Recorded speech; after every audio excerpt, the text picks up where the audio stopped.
주의 사랑으로 사랑합니다. 그래도 우리나라가 잘 살고 복 받은 것은 1년에 두 번씩이나 새해 복을 많이 받으십시오 하고 인사하기 때문이라 그래요. 자, 또 새해 복 많이 받으십시오 하고 인사합시다. 새해 복 많이 받으십시오. 세계에 이런 역사가 없다 그래. 이런 나라가 새해를 두 번씩이나 맞이하는 나라. 그리고 또 두 번씩이나 이렇게 복을 빌어주고 이렇게 하는 나라가, 이런 민족이 없답니다. 그래서 참 우리나라는 참 복받은 나라다, 그런 생각이 들어요. 오늘 여기 본문의 말씀은 사랑에 대한 얘기인데요. 이렇게 하라, 긍정적인 면으로 7가지를 얘기하고, 이렇게 하지 마라, 부정적인 말로 8가지를 얘기를 하고 있습니다. 그래서 모두 사랑을 15가지로 이렇게 잘 나누어서 말합니다. 그런데 첫 번째가 사랑은 오래 참는다 그랬어요. 그러니까 사랑하면 오래오래 참아주잖아요. 하여튼 사랑이 깊으면 깊을수록 오래 참지만, 사랑이 낮으면 낮을수록 참지 못합니다. 그래서 오래 참는다는 것은 오른밤을 들면 그럴 일을 앙당 물고 눈을 찔끔 감고 참습니다. 그게 사랑이에요. 사랑은 오래 참는다 그랬고, 그러면 온유하다 그러잖아요. 사랑은 온유하며, 온유는 이제 오른밤을 맞았으면 그냥 이를 앙당 물고 참는 것뿐만 아니라 그냥 왼밤도 좀 때려줘 하고 왼밤을 돌려드릴 수 있는, 그것이 온유한 사람이다 그래요. 그래서 이 사랑은 온유하다. 오른밤을 때리면 왼밤도 돌려댈 수 있고, 오리를 가자면 심리도 가고, 속옷을 달라면 겉옷도 벗었을 수 있는 그런 사람이 진짜 사랑의 사람이다 그래요. 그러니까 손양원 목사님을 사랑의 사도다, 사랑의 원자탄이다 얘기하는데, 하여튼 그게 사랑이라 그렇게 얘기를 합니다. 그런데 이제 세 번째는 사랑은 투기하지 아니하며 그러죠. 사랑은 참 시기하지 않는다. 시기라고 하는 거, 투기라고 하는 거 배아파하지 않는다, 그런 얘기예요. 그러니까 이웃 사촌이 논을 사도 배아파하지 않는 사람, 대개 보면 다 배아파해요. 그러니까 사랑이 진짜 많으면, 사랑의 관계가 정말 완벽하면은 절대로 시기 않습니다. 자식이 잘 됐는데 부모가 시기하는 부모가 없지요. 부모가 잘 됐는데 시기하는 자식이 있을 수가 없어요. 실력이 뻔하고 가진 것도 뻔하고 뭐 아는 것도 내가 보기에는 뻔한데도 불구하고 막 승승장구하고 탄탄대로를 걷고 하는 일마다 다 만사가 잘 된단 말이에요. 그러는 모습을 보고 부모가 막 배가 아파서 잠을 못 잔다? 이런 건 있을 수가 없죠. 또 자식이 우리 부모는 뭐 별것도 없는데 왜 저렇게 잘 나가? 배 아파하는 사람이 없어요. 마냥 기뻐하고 마냥 즐거워하고 마냥 행복해한 겁니다. 왜냐하면은 사랑이라는 것이 베이스에 쫙 깔려 있기 때문에요. 그런데 이 사랑이 참 묘한 사랑입니다. 부모 자식의 사랑은 아무리 어쩐다 그래도 시기하지 않고 투기하지 않는단 말이에요. 그런데 그 사랑이 조금만 달리 가면은 형제 간에도 배 아파하는 사람 참 많습니다. 한 배에서 태어나서 한 입을 놓고 사는 형제들도요, 이렇게 성장하고 살게 되면은 괜히 배 아파해요. 아우는 형님을 뛰어넘으려고 안간히 애를 씁니다. 또 형님은 내가 아우만 못하면 어디 되겠냐, 어쨌든 수단 방법 가리지 않고라도 내 아우를 뛰어넘어야지, 내가 창피하게 내 아우 앞에서, 이러는 것들 때문에 아주 묘한 어떤 갈등을 가지고 삽니다. 그래서 잘 됐다고 하면은 박수를 쳐주고, 잘 됐다면 축하해주고, 잘 됐다면은 내가 잘된 것 마냥 행복해하고 즐거워해야 되는데 한편으로는 나도 모르게 배가 실실 아파와요. 참 묘하죠. 그래서 가인과 아벨의 얘기가 나오는 겁니다. 형제인데 하나님 앞에 제사를 드렸는데 아우의 제사는 받고 형님의 제사는 안 받더라는 거죠. 그래서 질투가 나요. 그래서 시기가 납니다. 그래 시기가 나고 질투가 나는 것은 굉장히 무서운 일이에요. 결국은 그 시기와 질투심 때문에 그 하나밖에 없는 동생을 돌로 쳐 죽여버리는 일을 하지 않습니까?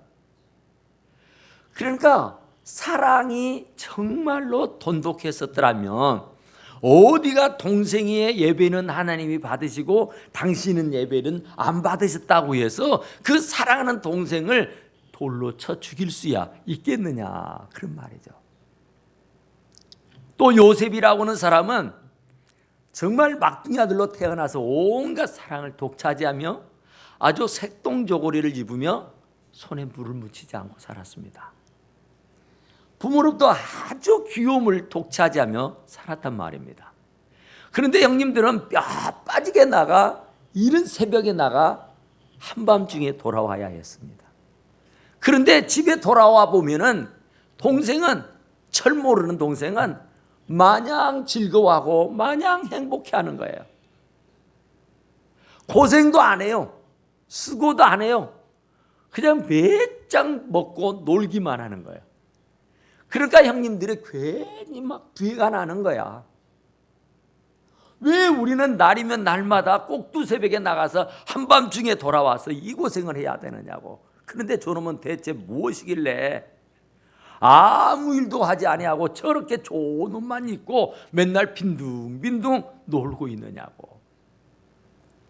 바로 시기심, 질투심이 발동되어서 결국은 그 동생을 노예로 팔아먹게 되는 그런 불운한 일을 겪게 되는 것이었다, 그런 얘기죠. 그러니까 동생을 사랑하지 못하는 것 때문입니다.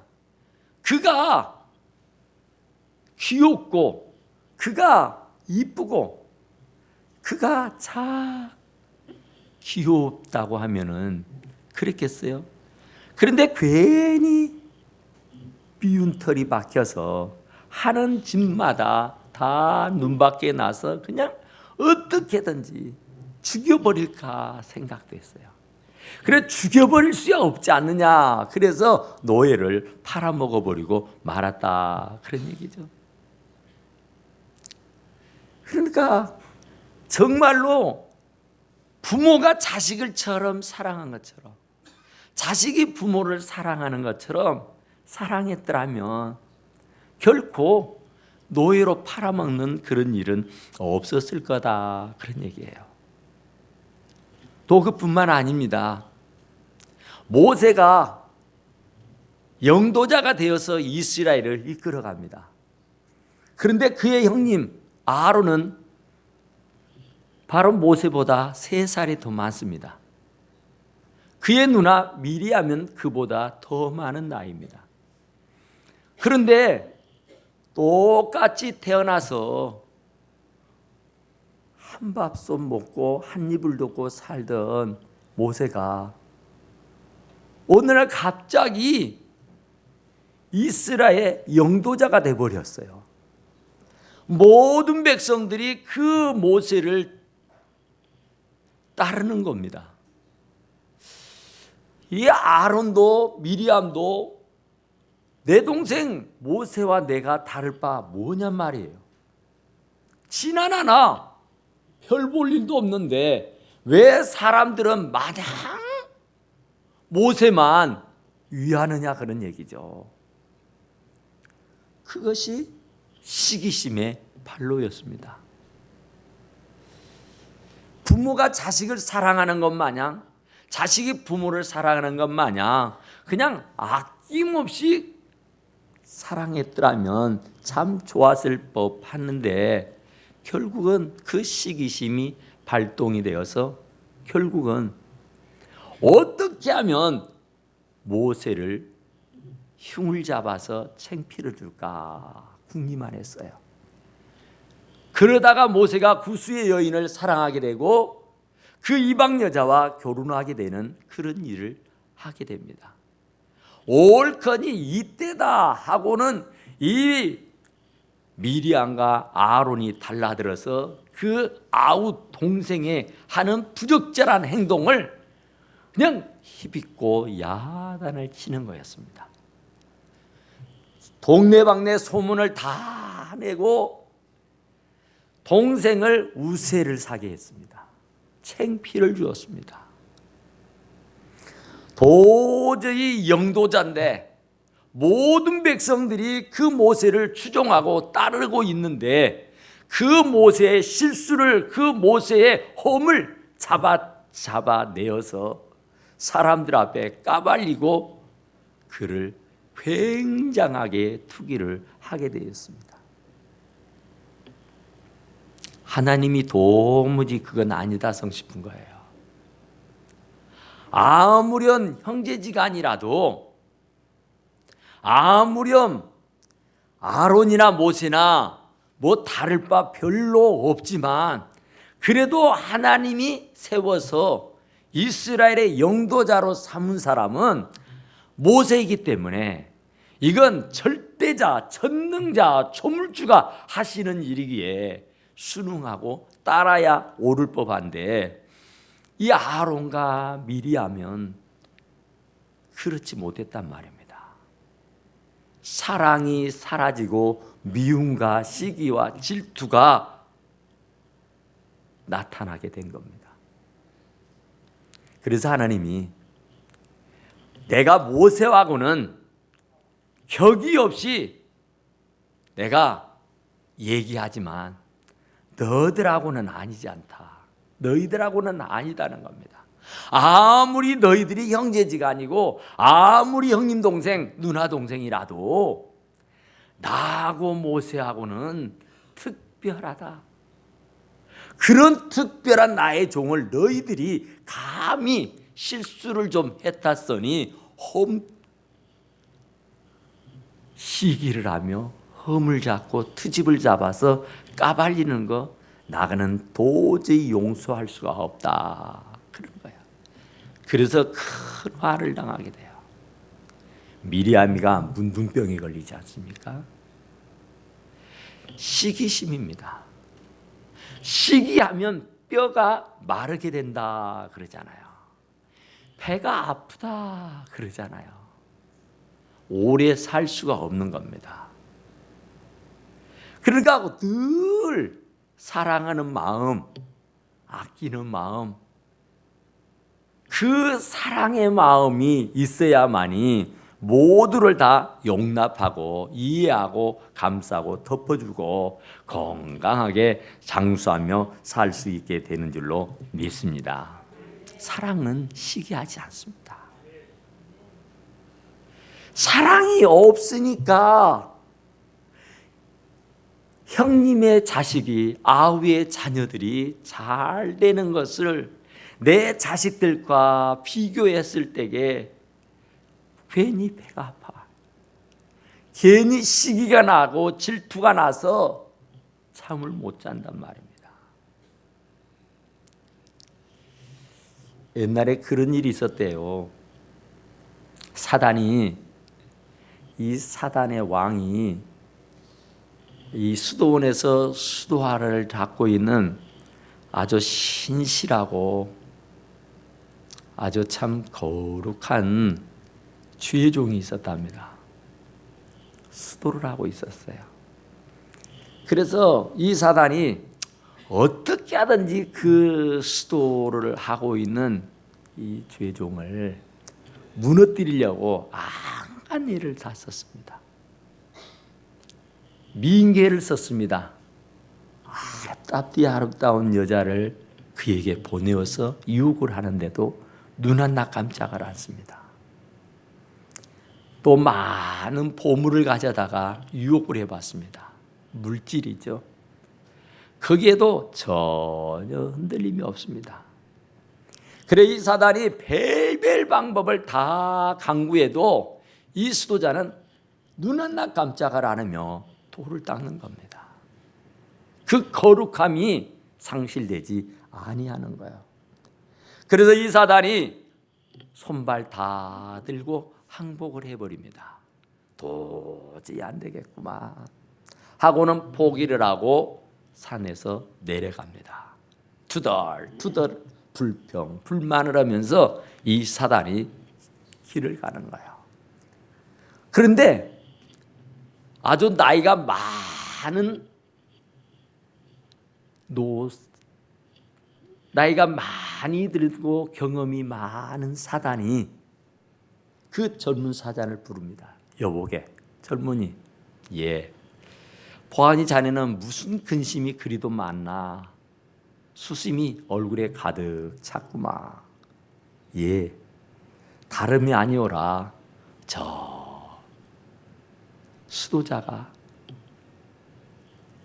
아주 거룩하다 그래서 내가 그의 거룩함을 깨뜨리기 위해서 안간 애를 썼는데도 눈 하나 깜짝을 안 하니 내가 화가 나서 죽을 지경입니다. 뭘 어떻게 받길래 그러나? 예, 아름다운 여인을 가지고 미인계를 써봤지요. 그래, 또 많은 보물을 가져다 주며 물질로 유혹도 해봤습니다. 그래도 안 되더라고요. 그래, 그러면 내가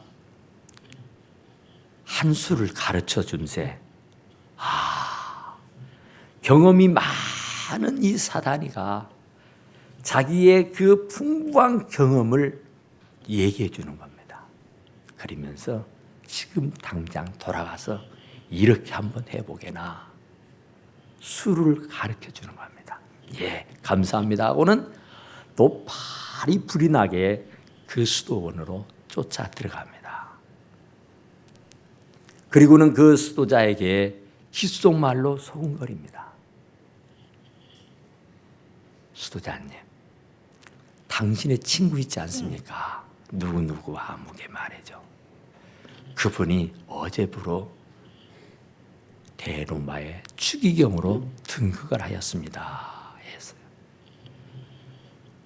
추기경이 됐다고는 그 말 한마디에 이 수도자의 얼굴이 오만지경으로 찌푸려지기 시작됐습니다.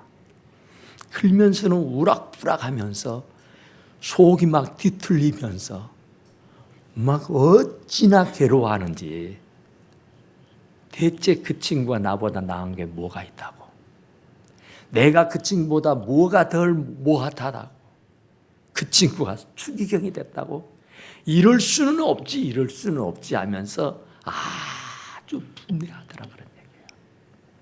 그래 사단이 아주 계제를 부렸다는 얘기입니다. 사랑하지 못하면 용납할 수가 없는 겁니다. 그 시기심이 발동이 되면 결국은 내가 망하고 마는 것이다, 그런 말입니다. 그러니까 우리는 누가 어쩐다 할지라도 시기하지 말고 질투하지 말고 축하해 줄 수 있게 되기를 간절히 축원합니다. 우리는 정말로 누구도 축하해 줄 수 있고, 기뻐하는 자하고는 함께 기뻐하고 우는 자하고는 함께 울라 그렇지 않았어요? 그러니까 배 아파하지 마라. 배 아파해서는 안 된다고 하는 사실을 늘 말씀해 주고 있다, 그런 얘기입니다. 그런데 사단은 우리들에게 날이면 날마다 시험을 합니다. 시기심을, 질투심을 일으키게 하는다, 그런 얘기죠. 그래서 욥기는 그렇게 말합니다. 7장 18절 19절에 보니까 아침마다 곤징하시며 분초마다 시험하시나이까 주께서 내게서 눈을 돌이키지 아니하시며 나의 침 삼킬 동안도 나를 놓지 아니하시기를 어느 때까지 하시리까. 하나님은 우리를 곤증하시는데 분초마다 내가 춤 삼키는 그 순간까지도 우리를 결코 놓지 않고 계시는 분인 줄로 믿습니다. 하나님은 우리들을 지극정성으로 돌봐주고 계신다, 그런 말이에요. 그러니까 시기할 일이 아니에요. 아무리 어쩐다 그래도 질투할 일이 결코 아니다, 그런 얘기예요. 왜냐하면 함께 기뻐할 일이면 기뻐하고 슬퍼하는 일이면 함께 슬퍼할 일이다, 그런 얘기죠. 왜냐하면 하나님이 분초마다 나를 공고하고 계시기 때문에 내가 당하는 모든 일들을 세세히 알고 계시기 때문이다, 그런 말이죠. 그러니까 시기라고 하는 것은 남이 잘 되는 것을 시샘하는 것이다 그랬어요. 남이 잘 되는 것을 시샘하지 말고 마음껏 축하해주고 마음껏 함께 기뻐할 수 있어야 하는 줄로 믿습니다. 아담과 하와가 에덴 동산에서 진짜 잘 살았어요. 걱정 근심 없이. 끼니를 걱정할 일도 없고 땀 흘리며 노동해야 할 일도 없고 너무너무 행복하고 너무너무 좋았습니다. 그런데 뱀의 유혹입니다. 선악을 알게 하는 나무의 열매를 먹지 말라고 하셨던 하나님의 말씀을 귀담아 듣고 아멘 하면서 아무리 먹음직스럽고 보암직스러워 보여도 하나님이 먹지 말라는 것이니까 안 먹어야지 했으면 했는데 사단이 아니야, 이거 먹으면 너희들의 눈이 밝아져서 하나님처럼 돼. 하나님처럼 된다는 거. 아니 어떻게 피조물이 조물주와 같을 수가 있겠어요? 어떻게 인간이 신과 같을 수가 있는가요? 절대로 그럴 수 없는 겁니다. 그런데 사단은 그럴싸한 말로 유혹을 합니다. 하나님처럼 된대요. 하나님처럼 된다는 그 말에 혹하고 넘어간 거예요. 그리고 나서 그 선악과를 보니까 그 순간 보암직도 하고 먹음직도 하고 보기에 탐스럽기조차 하였더라 한 줄로 믿습니다. 그러니까 유혹을 받으니까 시기심이 하나님처럼 되지 못할 게 어디가 있어. 누시엘이라고 하는 자가 있지 않습니까? 천사장입니다. 천군 천사의 장. 그러니까 하나님께서 천사장 이 누시엘을 만들 때는 하나님과 비교될 만한 그런 위대한 자로 만들었습니다. 그래서 그에게는 엄청나게 많은 졸기가 있었습니다. 그런데 어느 날 내가 하나님보다 못할 게 뭐 있어? 나도 천상의 왕인데 내가 하나님과 못할 게 뭐 있어? 하고는 하나님께 대듭니다. 하나님만이 다 영광을 받으셔야 할 이유가 어디가 있느냐 말이죠. 그래서 그 시기심이 발동이 되어서 하나님에게 도전을 합니다. 어떻게요? 피조물이 어떻게 조물주와 싸워 이길 수가 있는가요? 아무리 그의 졸개가 수억만이라 할지라도 하나님과는 싸울 수가 없는 거예요. 하나님과는 비교조차가 될 수가 없단 말입니다. 그런데 순간적으로 시기심이 발동되다 보니까 자기의 처지도 모르고 하나님께 대항하여다가 완전히 패가 망신하는 꼴을 당하게 된 줄로 믿습니다. 우리는 감사하고 우리는 그냥 할렐루야 아멘하고 살아야 하는 줄로 믿습니다. 그러니까 동생이 아버지의 재산을 가지고 가서 다 망해 먹어버렸습니다. 거지꼴이 되어서 돌아왔어요. 아버지는 그 자식이 혹이라도 잘못될까 무서워서 날마다 대문 밖에 나가서 발을 동동 구르며 그 자식이 언제나 돌아오려나 하고 학수고대하며 기다렸어요. 그런데 거지가 되었지만은 그 아들이 돌아와 주었어요. 그래 아버지는 너무 행복해서 너무 좋아서 소를 잡고 잔치를 했습니다. 그리고는 그에게 다시 새 옷을 갈아입히고 가락지를 띄우고 사람들을 불러다가 큰 잔치를 배설했단 말입니다. 그런데 그 형님은 자기 집에서 풍악이 울리는 소리를 듣고는 종에게 물습니다. 무슨 일이냐 우리 집에 대체 뭔 일이 있느냐고 물어요. 당신의 동생, 당신의 아우가 죽었다 살아 돌아왔습니다. 아버지는 죽었다 살아 돌아온 자식이 너무 좋아서 너무 행복해서 지금 덩실덩실 춤을 추고 있는 그 시간에 이 형님이라고는 사람은 나에게는 송아지 새끼 한 마리도 잡아준 적이 없었는데 내 동생 저놈이 뭐가 잘한 게 있다고 세상에 소를 잡고 잔치를 해. 이게 시기심입니다. 하나님 아버지의 마음은 아랑곳하지 아니하고 자기의 것을 축낸 것만 생각하고 아버지의 마음은 전혀 헤아릴 줄 모르는 형님 같은 마음. 그것은 바로 시기심의 발로였다 그런 말입니다. 그러니까 우리는 어떤 경우가 와도 시기하면 안 됩니다. 그냥 감사하고 같이 기뻐하고 같이 즐거워하고 행복해하는 저와 여러분들이 다 되시기를 간절히 축원합니다. 기도하십시다.